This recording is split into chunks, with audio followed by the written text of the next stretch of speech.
Yeah, I know. Cool font. You guys got Morse code. Okay, this takes 5 seconds. Here we go. Natural numbers. The counting numbers. What's the first number I say when we start counting? 1, even though it's not the first number. 1, 2. Nobody starts with 0, Sal. If I went over to Godson and I said, okay, kids, let's count, none of them would go, 0. And well, maybe one super nerdy one would.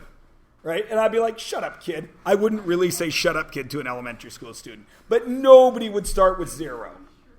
Everybody starts with 1. 1, 2, 3, 4. Up to what? Infinity. Will you ever get there? No, because it doesn't exist. Whole numbers are the naturals plus 0. So it's 0, 1, 2, 3, up to infinity. And lastly, the integers are the naturals plus the negatives. You already know this. Negative, infinity, up to positive infinity. Why do I say all this? Because you need to know later on in math, when you are working with complicated math problems, sometimes there are answers that you cannot get. So you need to know with which set of numbers you are working, whether it be the naturals, the wholes, or the integers. That's the only reason I'm bringing this up. Okay? For example, if we were doing a graph of people, we wouldn't have any fractions because you can't be half a person. Everybody cool? You all remember this anyway. Right? Yes, we're not having that argument. I had to have it with some girl in the earlier class. I did the joke where she's like, well, you could totally have half person. I said, you're right. If I got in a horrible accident and had my left arm and my leg chopped off, you wouldn't have to worry because I'd be all right. But I would still be a whole person. All right. These have no fractions. That's what's important. And if they have no fractions, do they have decimals? No, because decimals are just fractions' ugly cousin. Okay? We don't like decimals.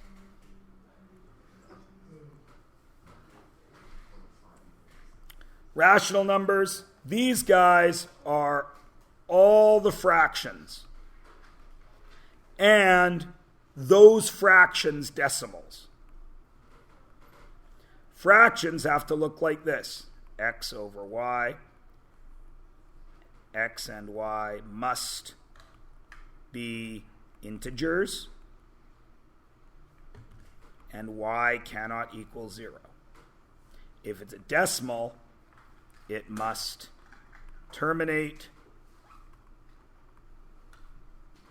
or repeat. So it would look like this, 7.683.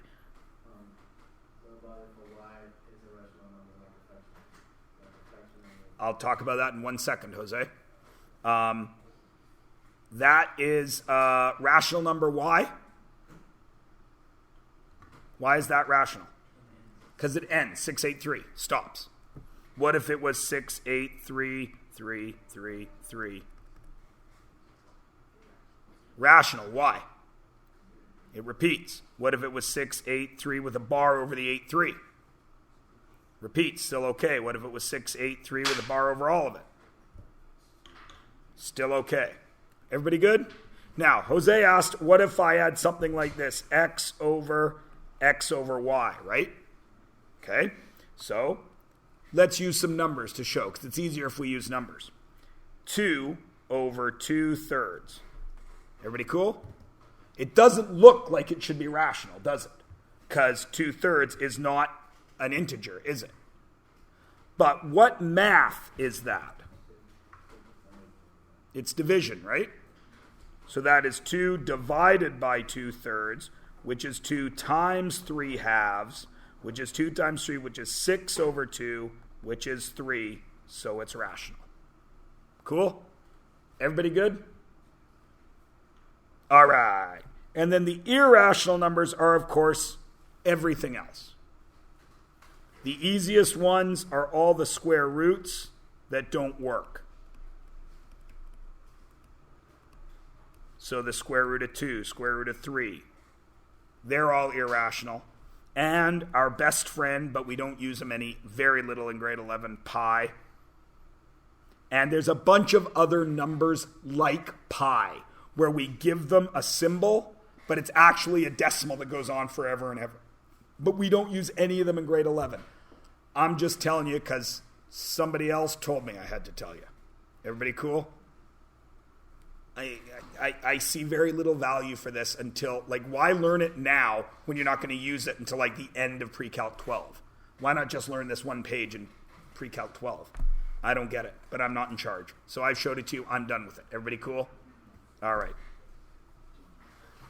Page 6, you're going to do page 6 later. It's going to be part of your work today.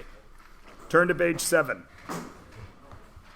I need to review exponents. Why? Because all of you in my exponents, my grade 10 class, know that ended up being the worst unit, even though it's the unit that tells you exactly how to do it all the way through.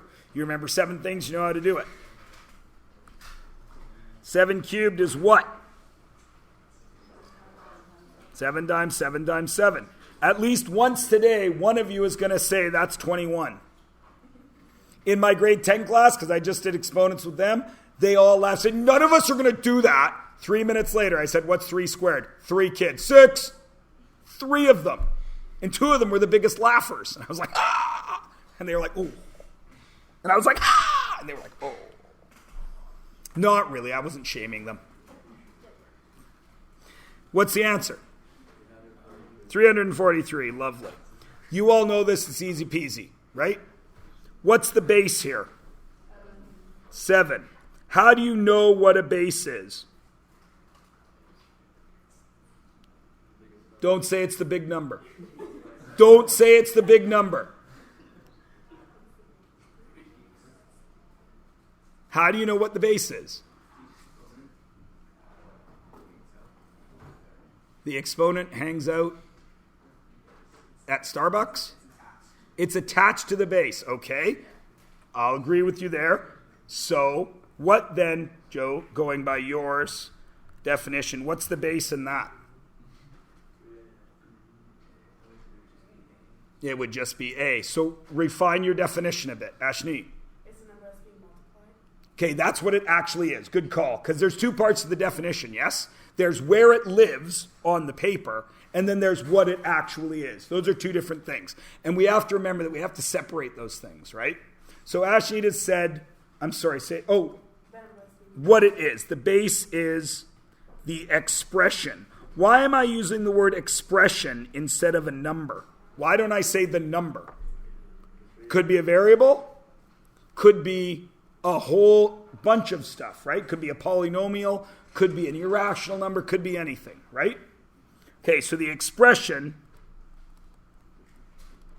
which is to be multiplied.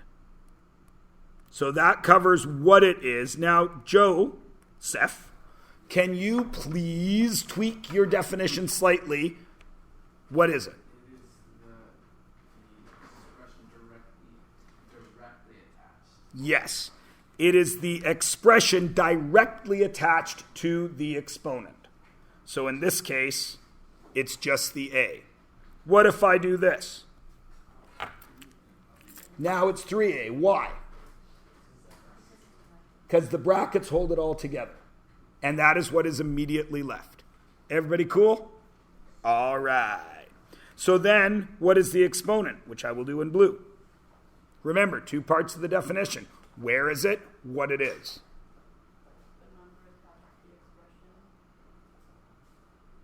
Okay, so that's where it is. The number attached to the, don't say expression. The base. The base, nice. So it's the number attached to the base. Everyone's cool with that. Now, what is it? What information does it give us, Jose? Yep, the exponent can also be an expression, which you will do next year, but we will dabble in this year. We'll do some stuff with it.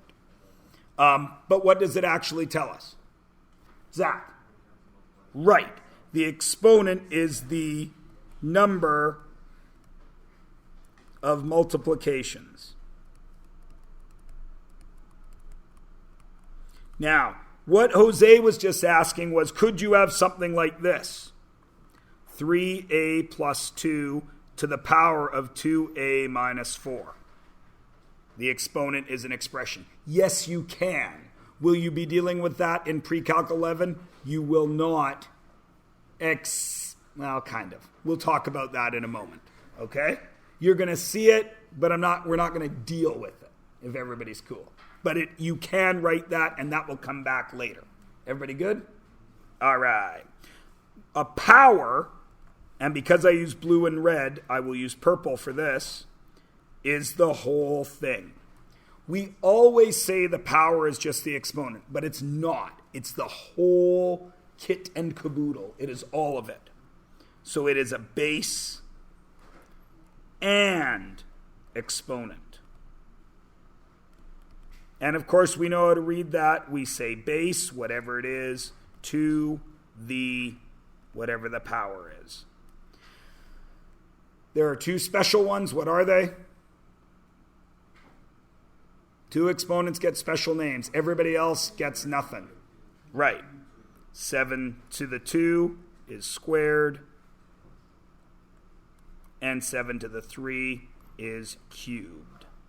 Now, it should take you, and some of you will remember this chart because it was in my grade 10 book, it should take you about 2-3 minutes to fill in this chart. Be careful. There are a couple of little tricks. Go. You can talk to each other, doesn't matter, but you are going to fill this chart in right now whilst I pause my recording. Is the negative part of the base? No. So I got to leave it out in front. The base is what repeats. The 3 is the base, so I got to have 3 3s, which gets me 27. But the whole thing has to be negative because this is really -1 times 3 cubed, right? The cubed is attached to the 3, and then it multiplies by -1. That's why we end up with -27. Everybody good? Now, in my last class, who were grade 10s, somebody said, well, why can't I just do this? I still get -27, right? But why is this purple one not correct? Because if the exponent was different, it would end up being positive. Right. The exponent could change things because in this one, she brought that negative into the base, and it isn't part of the base. But on the very next one, it is part of the base. So that's why that's +25. Everyone's good, yeah? All right, where's the next thing that might screw you up? The 6th row, 1, 2, 3, 4, 5, 6, right here. The negative goes over and over and over again, yes? So I got to remember it's part of the base. What if I change this exponent to 8? What would this value be? +1.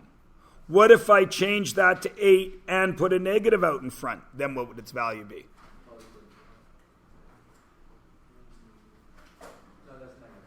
It'd be negative. Okay, good. Oh.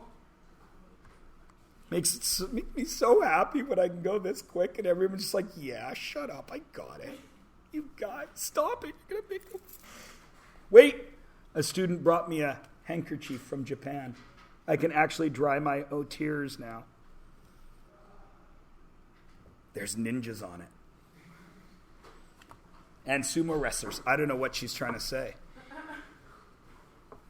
I do have a black belt, so maybe I am a ninja sumo wrestler. Wouldn't be a very successful ninja, I think, if you weighed 480 pounds. Why is this like this? Why don't I have a number there when everybody else gets a number? Because x is unknown. It's variable. What's the problem with this row? How do I have a positive base and a negative answer? Got to have a negative out in front. Would that still get me negative 32. Yes, but what would be the base now? Negative 2. Yay! And the last ones are pretty self-explanatory. I don't want to worry too much about it. Although, this one's a little tricky, right? Even number of negatives, that would get me positive 4,096, but then a negative out in front sorts me out. Everyone good? Preston. For that one, if the exponent was 7 instead of 6, would the answer be positive? If the exponent was 7, then this would be, inside would be negative 17,000, and then negative, it would become positive. Absolutely correct. Everyone's good? Sweet. Turn the page over. We review the exponent laws. There are 7 of them. It will take 2 minutes.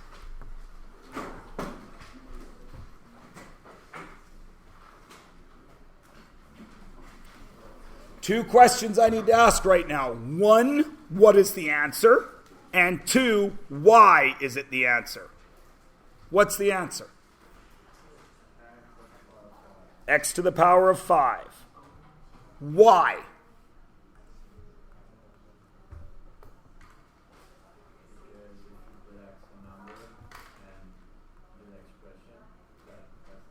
Yep, because x cubed is xxx, x squared is xx, 5 x's. Would we ever write in math xxxxx? No, we use exponents. Easy peasy, right?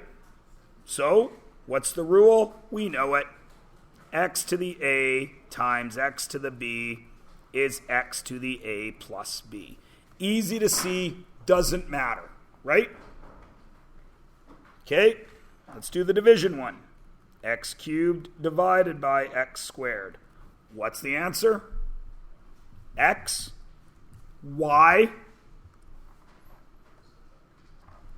That's what we do. We subtract. Why? The subtraction is the shortcut. Why does it work out? What is this really?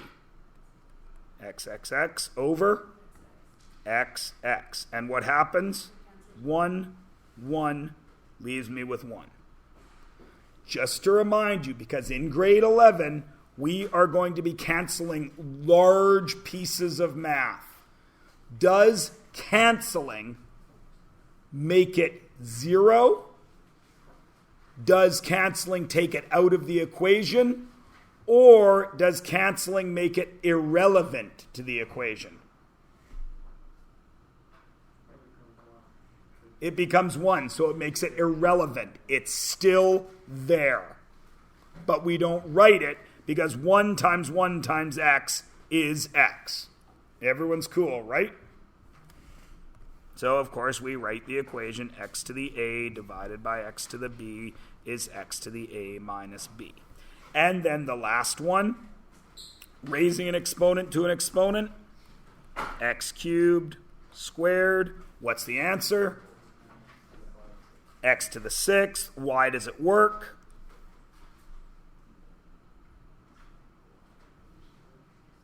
Because it is x cubed, the exponent on the inside, and how many of them are there?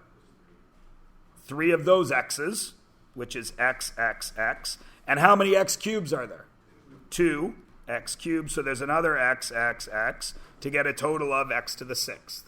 And now, Sam, what's the rule? The shortcut?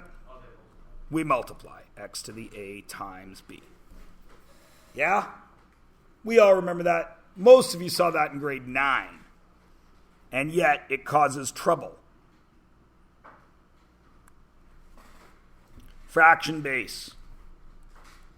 X over y to the a.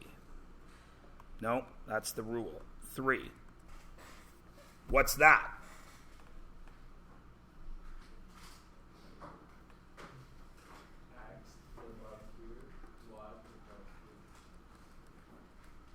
Why? Because what's the base here? X over y. And how many of them do I have? 3 of them. xxx, x cubed, y cubed. So what's the rule? X over y to the a gets me xa over ya. Now, for some strange reason, I didn't do that guy's partner as the next one. I went down to number 7. I'm an idiot. Please forgive me. This is the exact same thing, isn't it? Except instead of dividing, it's multiply, right? So this one would be xy cubed. And what do I get? X cubed, y cubed. Why?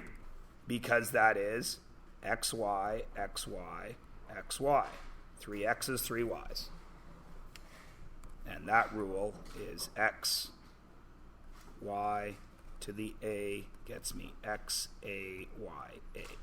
Now, I'm going to stop there for a moment and ask you to put down your pencils. There's no need to use them for a second. And just think. Are any of these laws exclusive of each other? Meaning, can I forget about some of them at any time? No. They all apply equally all the time, right? So, if I had 9 squared, what's the answer? 81. If I have 9a squared, what's the answer? 9a squared. What if I have 9a squared? 9 squared, a squared to get 81a squared. Everyone's cool, right? Okay. 9a squared, b cubed squared. What do I get?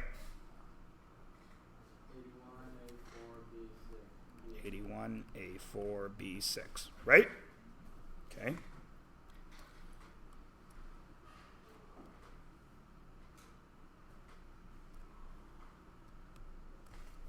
Now what?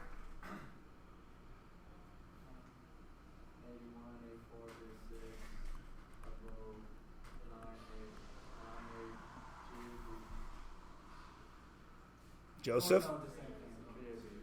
3AB. Why was Jose on the right track but wrong with what he said? That's not the base. So then what would we do here?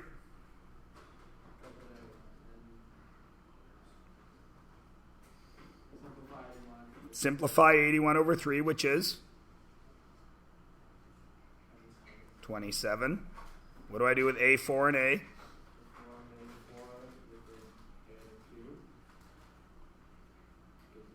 A3 and B?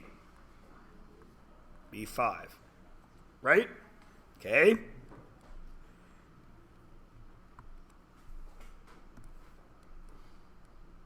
Now what?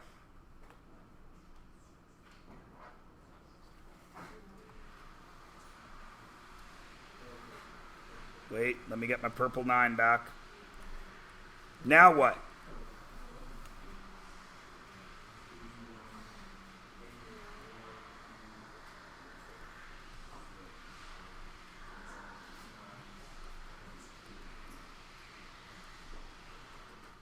And what do I get?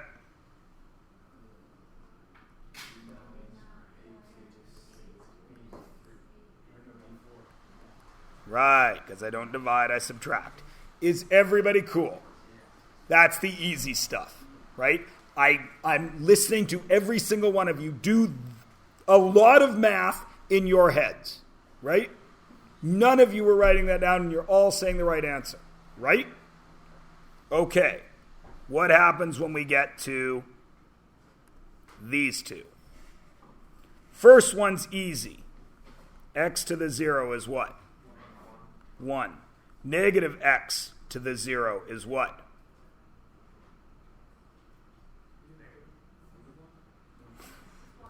One. Negative x to the 0 is what? Negative 1. Why? The minus is not part of the base there. Excellent. Why is that one true? why is something to the 0 1? You can explain it in two ways. Does anybody remember how to explain it?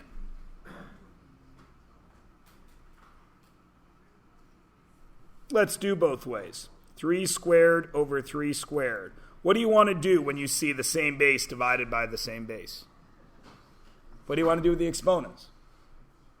Subtract them, right? So that would be 3 to the 2 minus 2, correct? Which would be 3 to what? 0. Agreed? Okay. But isn't 3 squared over 3 squared 9 over 9? And isn't 9 over 9 1? So if this equals this equals this, and this equals this equals this, what do I know about these two? That they are also equal. And if something happens once in math, how often does it happen? Always. Every single time. That's why math should be your best friend. Because it never, ever borrows money from you and doesn't repay you. It never, ever wakes up one morning, decides it doesn't love you anymore and leaves. It never wakes up in the morning and takes all your underwear out and throws it on the lawn because it wants you out of the house. Math is always true to you. Always. It doesn't make you cry because math should only make you cry if it doesn't make sense, but it always makes sense. All right. Everyone's cool with that one, right? Negatives. If I give you this, all of you can tell me what the right answer is. What is it? 1 over 27. Right? Okay. So logically then, what is this?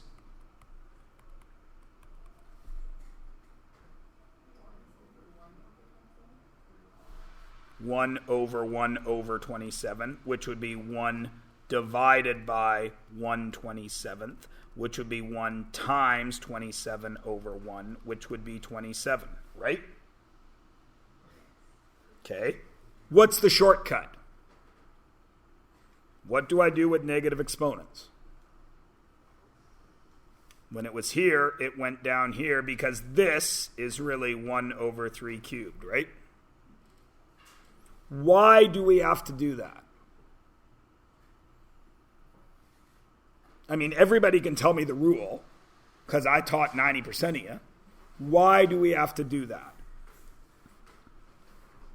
Does that expression make any sense? Why does it not make sense? What's the base? 3, which means that 3 needs to multiply, doesn't it? By itself. How many times? It can't happen. There's 3, right? We'll do it 3 times. 1, 2, 3. 1, 2, 3. 1, 2, 3. Easy to see, right? Can't do it here, can I? Can't do it. So we had to figure out how to do this. And this is why it works. 3 cubed is 27, right? 3 times 3 times 3. 3 squared is 9. What math happened right there? How did I get from 27 to 9? What did I do? I divided by 3 because exponents are multiplying and I'm going backwards, right? So what then is 3 to the 1? 3 because I divided by 3. We already know that 3 to the 0 is 1 because 3 divided by 3 is 1. So logically, what is the next exponent? -1. Logically, I'm supposed to follow a pattern because math always follows a pattern. I've been dividing by 3 all the way along, so this becomes 1/3. What's the next one? 1, -2 and 1/9. What's the next one? 1/27th. And the next one would be 181, 1 over 81. The next one would be 1 over 243. And the next one would be 1 over 729. And the next one, I can't do it. But you follow me, right? Okay. Everybody's cool? That's all the rules. Now, we're going to go back to this scene over here. Just look. Make sure you can do it.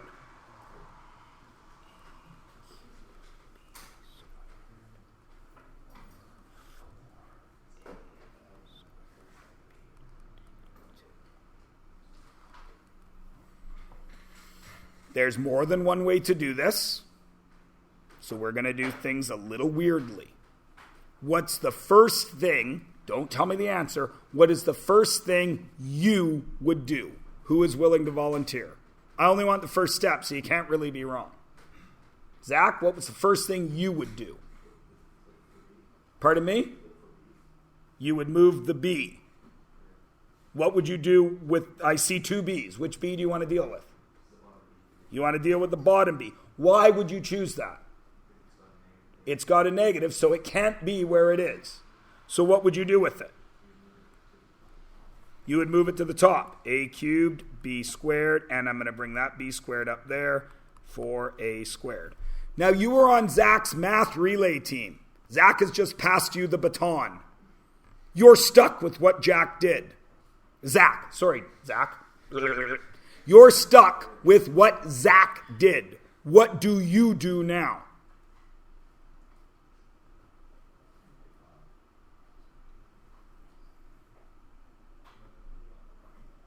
Somebody volunteer. Oh, McKenna, I didn't see you there. What would you do? You would add the two B's to get 3A cubed, B to the fourth, over 4A squared. Now McKenna has handed you the baton. What would you do? Sam, I like how you wait till the end and it's just like, go ahead. So 3A what? A, B to the fourth, and over 4. Am I done? Are we done? Yeah. Because 3 and 4 doesn't simplify. Everybody cool? Now, why did I make you let Zach start and then somebody else take over and then somebody else take over? Why would I make you do that? What is the possible point of doing that? Take a guess. Why would I do that? Aaron. You have different options every time, don't you? So if you know something you can do at every single spot, can you ever really get lost? No. Let's change this up a little. Let's do...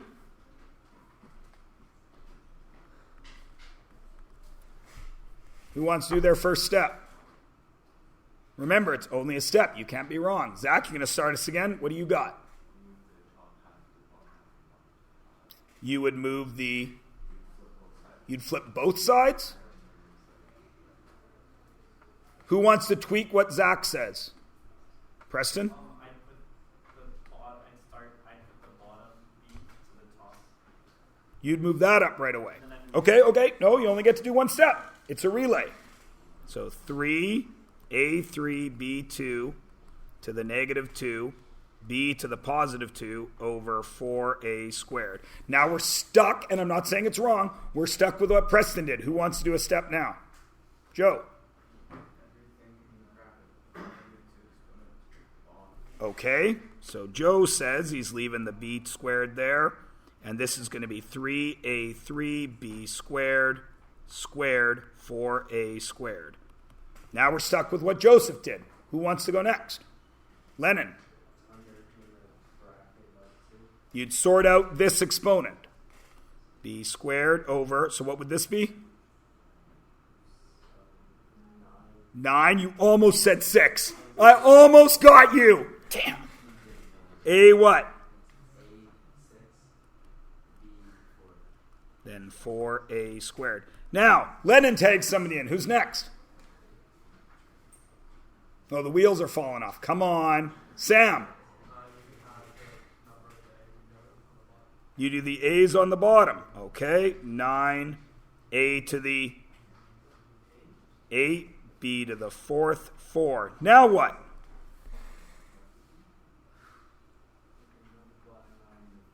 Multiply 9 and 4. B squared over 36. A8. B4. Now what?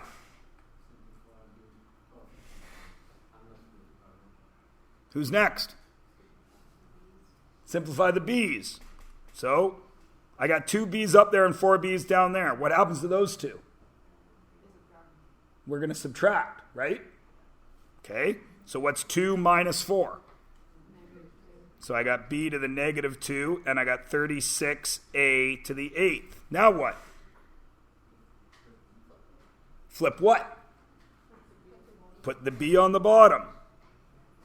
36A8B2. One other thing I got to do.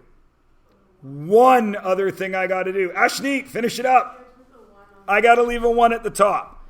That was a long way to get there. But did we get there? Everybody knew one step to do. It's a series of steps. Could you have streamlined that? How many of you can see something in there that you would have done differently? Because it's right. It's the right answer.